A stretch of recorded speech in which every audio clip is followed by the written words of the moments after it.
Hey everyone, thank you for joining us on another episode of the Sunny Go One Piece podcast. On this episode, we're going to be talking about the anime episodes 13 through 15 and the equivalent manga chapters of 30 through 37.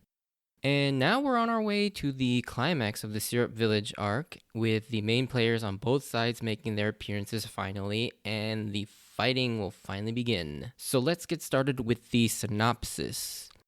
Luffy and Zoro finally make it to the correct battlefield, but Luffy is immediately incapacitated by Django's hypnosis after going on a berserker rage due to another hypnosis of Django trying to rally his subordinates. And it's up to Zoro himself to take out the Kuro Pirates' enforcers, Miaoban brothers, Butch and Shamu.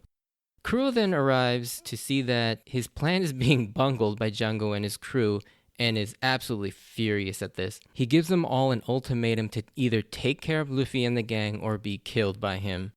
Kaya then arrives to confront Kuro, but is put in danger as Django gives chase while Usopp orders the Usopp pirate crew to run and protect Kaya. When things seem to be at their worst, Nami manages to get Zoro's swords back and wake up Luffy as well. Zoro manages to easily take care of the Miaoban brothers and together with Usopp give chase to save Kaya and the kids, while Luffy gears up to take on Kuro one-on-one.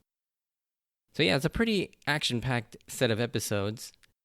Now let's move on to the differences. So there are two big ones, I think. So when Nami wakes up Luffy, in the anime, he is facing forward and he just drags Nami down so that she gets avoid hitting the chakram that Django throws at her. And he catches it in his mouth and just kind of like bites down on it and breaks it. But in the manga, this is actually much more brutal in that when Luffy wakes up, he doesn't necessarily drag Nami down. He just kind of wakes up and he's facing the other direction. And so the chakram just sort of hits Luffy in the back of the head vertically and just sort of like embeds itself into his skull and this blood splurts out. And presumably this again was changed for the sake of toning down the amount of gruesome violence, as it literally just goes into his head and then blood just starts splurting out. I will admit this makes him, I don't know if it's really more or less badass. I guess it's really just down to preference. I don't really mind either version, to be honest. This one definitely makes Luffy seem more durable though, as he just takes a huge hit to his head and still just kind of like shakes it off. I think this scene is a lot more funnier in the manga though, because of how oblivious he is to that chakram hitting his head.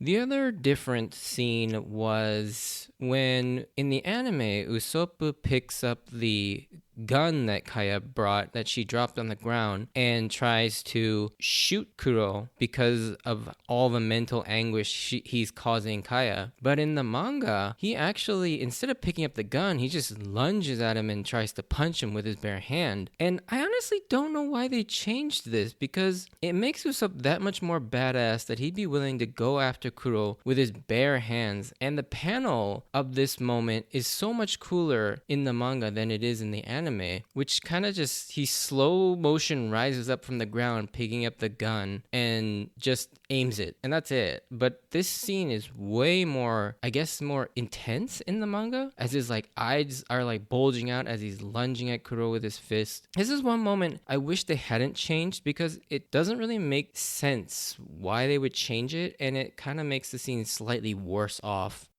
Anyways, those are really the only two big changes I would say happens in these 3 episodes. Now on to my thoughts on the episode.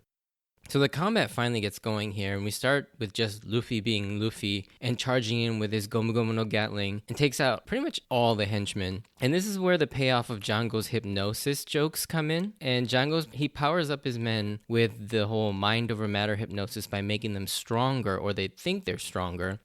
But Luffy, being the curious, simple-minded guy he is, obviously gets hypnotized as well because he's staring at that ring. And instead of just gaining a power boost, Luffy just kind of goes on this feral animal mode berserker rage and starts growling and seemingly lose control of himself. And it's pretty funny just hearing him growl like that. And this whole sequence is so funny as he just rushes past all the beat up guys and goes for the figurehead of Kuro's ship, which is that big black cat. And I love the little detail of the sweat bead on the cat figurehead, as if it's alive and is scared about what's about to happen. I mean, it's pretty fun. It almost seems like it's alive. This combined with Kuro's henchmen at first being relieved that Luffy wasn't actually after them, but then soon realized that the reason Luffy went for the massive figurehead was to rip it off and beat the living hell out of all of them with it. And the henchmen's reaction at that fact and how sad and scared they are is pretty funny as well. This entire sequence is just laugh out loud hilarious. And then throughout all of this, Django is just kind of standing there watching in awe at what he's seeing Luffy do, but then is reminded he needs to do something, so he puts Luffy to sleep again with hypnosis, and that sound effect this is one of the reasons why the anime is great, is that the sound effect of Luffy's muscles deflating just always kills me, that and then also, notice here that Django actually learns from his mistakes and he uses his hat to cover his eyes so he doesn't get caught in the hypnosis. And I like that little character growth there. With Luffy out of the fight, it's up to Zoro, but then Django calls in the Meowbun brothers, Butch and Shamu. This crew went all in on the cat theme. I mean, God, it's just all cats. Zoro is immediately tricked by Shamu and loses 2 of his swords. Between Zoro falling down the hill and now the loss of his swords, Oda always seems to find ways to handicap Zoro, just like he did with the fight with Kabaji. He just has him already injured to make his fights have tension and make them seem more interesting, but also avoiding diminishing just how strong Zoro actually is for some of his tougher challenges later on. The weird thing is, I don't think I had noticed this on my first go around. I never thought to myself, why is Zoro never shown fighting full on, especially as we are now on his 3rd go around? To me, this is because Oda does a great job with characters. He does that so well that even if the combat may not be as epic or intense as other series, One Piece gets you so invested in the situation and the characters, you care more about what's going on in their interactions and what's going on in their head. And for example, here we learn quite a bit about Zoro's character. First, his kindness is on display here again. He doesn't want to meaninglessly kill Shamu while he thinks he's just this weak and pathetic guy running at him and trying to attack him because his captain told him to. Also, during the fight, we hear his inner dialogue about how he's far stronger with multiple swords and why having 3 swords is actually important to him. And we'll also go on to later learn what difference between having just 3 swords and 1 sword and what that actually means to Zoro and why he becomes so much stronger with them. And it's not just about, I have more swords, therefore I'm stronger. And one thing I love about this is that for the future, this sets up a sort of seriousness gauge for Zoro, if you will. Like, we know how serious Zoro is when he's fighting based on how many swords he's using. We know that when Zoro has 1 sword drawn, he's pretty much not trying but on guard. When he's got 2 swords, he's fighting normally but kind of getting warmed up. When he's got 3 swords, you know he's fighting pretty hard. And finally, when he's got all 3 swords drawn and he puts on his bandana, he's going full on and shit's about to go down with Zoro. That's when you get really excited. And lastly, we get to see how good a combat and strategic sense he has by him thinking about Usopp and Nami's well-being despite him struggling 2 versus 1 with 1 sword by taking the pachinko from Usopp and getting slashed as a result. It shows he takes his responsibility as being one of the stronger crew members and having to protect everyone else pretty seriously, and that's another quality of Zoro that I like and why he's my favorite character in the series. But yeah, seeing all this crammed into just like, I don't know, a 3-minute sequence, and you get all of this information about Zoro without even really thinking about it. Like, no one's actually expositing this information to you. It's all given organically, and if you just pay attention, you kind of get a sense of who Zoro is and what he's capable of. And this happens throughout the entire series, and I love it because there are times when the narrator or characters have to just sort of dump exposition out to explain things because of how weird some of the things that One Piece has. But one thing that Oda is so good about is his characters, and it's never just people telling you about a character. He shows you why they're so cool or what makes them tick.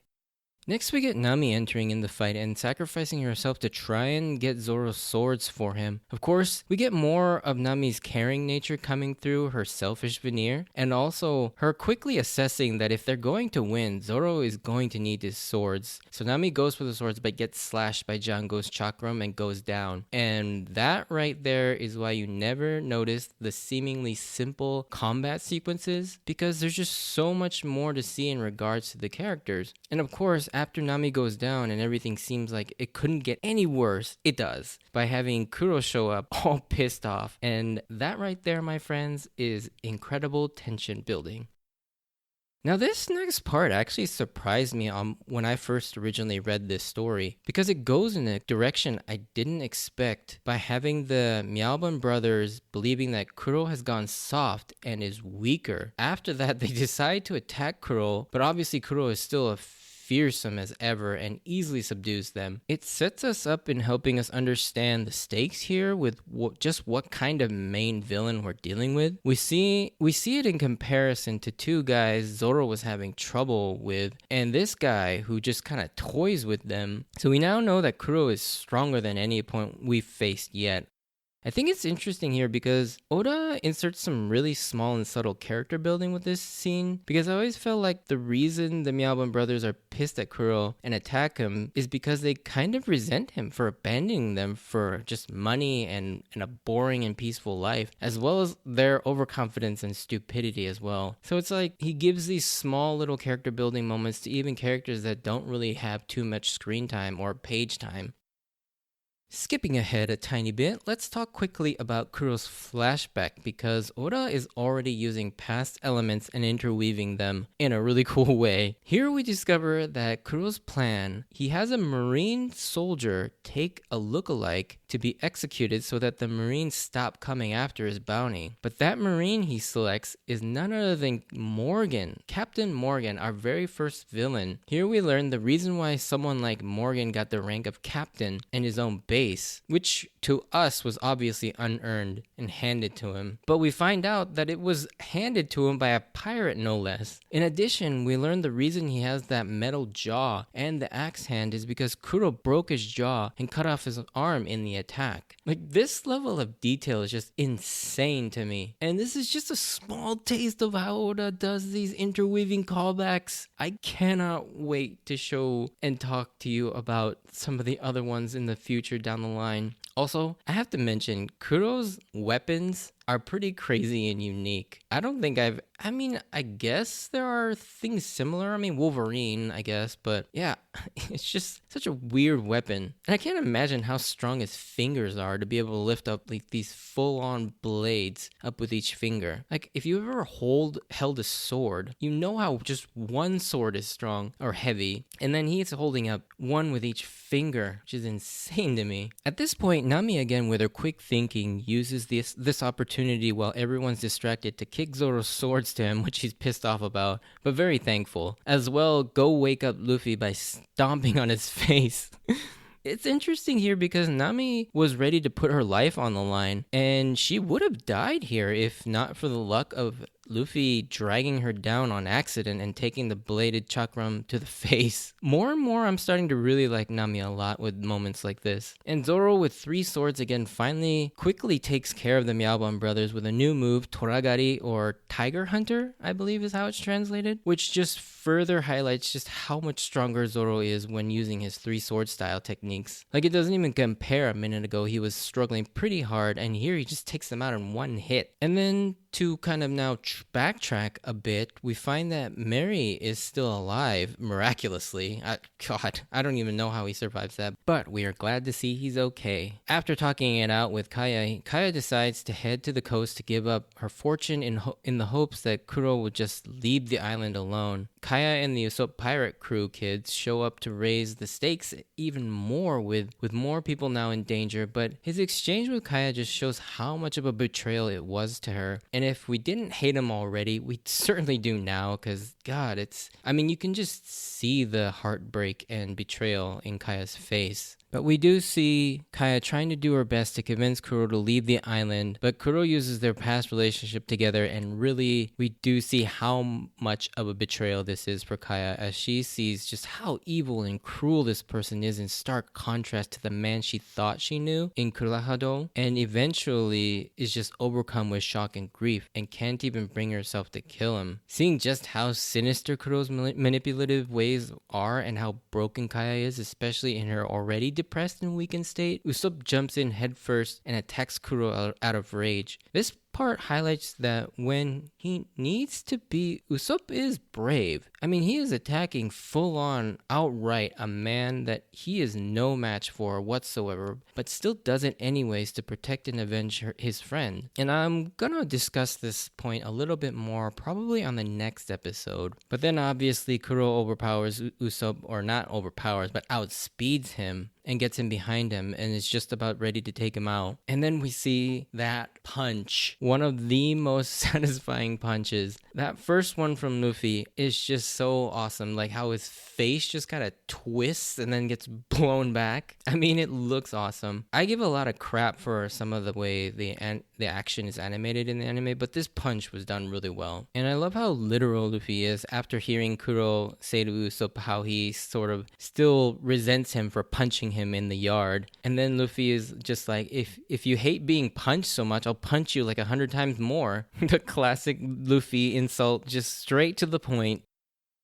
After this, Django orders Butch to attack Zoro as he's been powered up by Django's hypnosis so that Django can pursue Kaya, and the fighting resumes with Butch getting back up to attack and finish off Zoro, but obviously having lost to him already, he just completely destroys him yet again. While Kuro's down, the Usopp pirate crew show up to beat up on him, of course doing no damage and unwilling to leave Usopp's side even when Usopp tells them it's too dangerous and to run away. This is where we get a cool moment from Usopp when he instead orders the kids to protect Kaya and then run. This just shows that Usopp's lies can be used for a good purpose, and he is good at using them when it counts. And I love that Zoro even recognizes this and gives him props. Usopp wanting to go help the kids and Kaya, he tries to get up at this point, but his body is too beat up to move, and Kuro and his crew start to mock him and laugh at him. This moment is awesome because we again get to see another aspect of what's important to Luffy, as we see in a rare moment of him get truly pissed off, and it's when his friends' ambitions and their honor gets disrespected. So we see Zoro pick up Usopp, and together they chase after Django. I like that this kind of seems like Zoro taking pity on Usopp,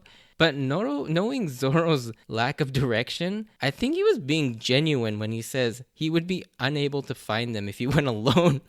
We see the beginning of Luffy versus Kuro, and quickly it's apparent that this is going to be a match of brute strength versus speed and tactics, as Kuro just speeds all over Luffy, avoiding his attacks. However, we do get a glimpse that Luffy is no idiot when it comes to combat, as he outsmarts Kuro by picking up a boulder to catch one set of Kuro's claws and break them off. I mean, this was kind of an obvious conclusion, but Luffy's strength doesn't just come from his devil fruit. He's actually just crazy physically strong as well, and we get a throwaway line of dialogue that it was through training. Of course, we'd all like to see what kind of training makes a scrawny guy like Luffy have this kind of strength to be able to pick up boulders 5 times his size and fling them around like it's nothing. I mean, I've already seen that training, but I'll let you discover that for yourselves.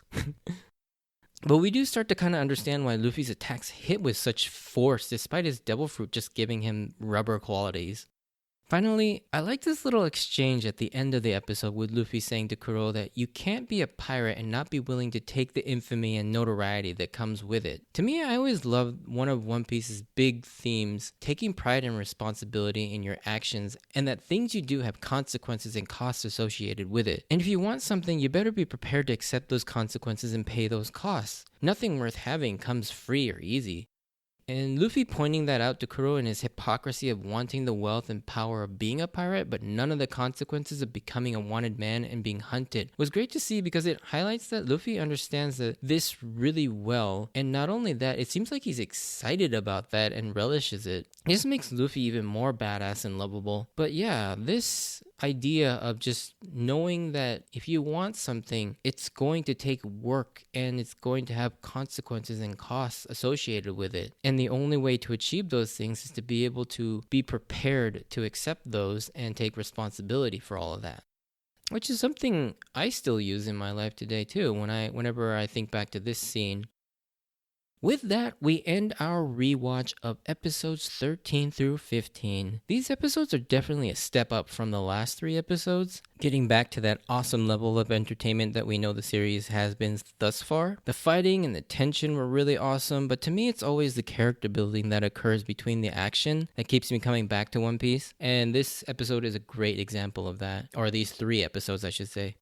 On the next episode, we will be going over the conclusion of the Syrup Village arc with the formal introduction of not one, but two crew members, maybe? If you enjoyed this, send me a like or a comment, and if you want to join me on this journey of rewatching One Piece, please consider subscribing. Also, check out my newly made Instagram and Twitter accounts at SunnyGo Podcast. If you want updates of when I post new episodes or see some pictures of my manga collection, be sure to check those out as well.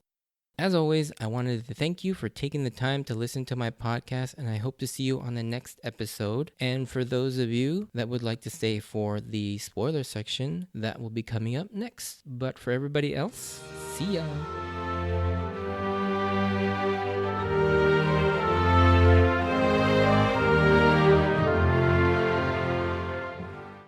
So, two things that I wanted to mention in this spoiler section. The technique that Kuro uses, the nukiashi or the stealth foot or pussy foot, or however it's translated depending on where you actually saw this or read it, is much like a precursor to the Rokushiki Soru ability. By the time we get to Water 7 and NES Lobby, we see that the CP9 have a particular technique that allows them to move at super speed called Soru. And when Luffy is battling Bluno at NES Lobby, he mentions he figured out how to perform Soru while in Gear 2nd, as he observed that the CP9 members seem to do this by kicking the ground many times really quickly to generate the speed. And Kuro's ability seems to be a slower, unrefined version of this, because we can see his feet still kicking the ground, and obviously he's not moving as quickly, nor does he really have control. Especially in the next episode, we see him use that technique Shakshi, and he just kind of like blindly slashes everywhere at hyper speeds. But yeah, I like that this is kind of connected. I don't know if it was intentional or not, but it is seem like these are very similar techniques and they were built on each other.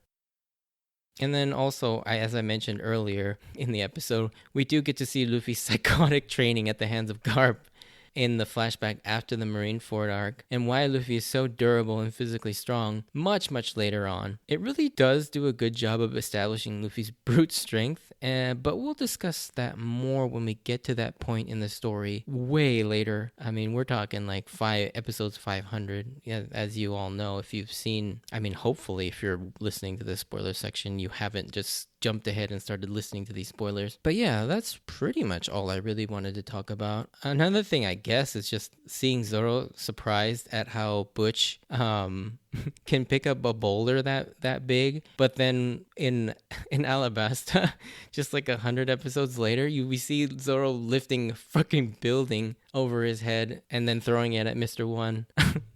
I mean, yeah, it's fun to watch some of these older episodes after you've seen the new ones, and it's pretty crazy, the things that change and just characters' reactions to different strength levels and notoriety. But yeah, so that's kind of really all I wanted to talk about, and thanks for listening to the spoiler section for those of you who did, and I will see you on the next episode. See ya!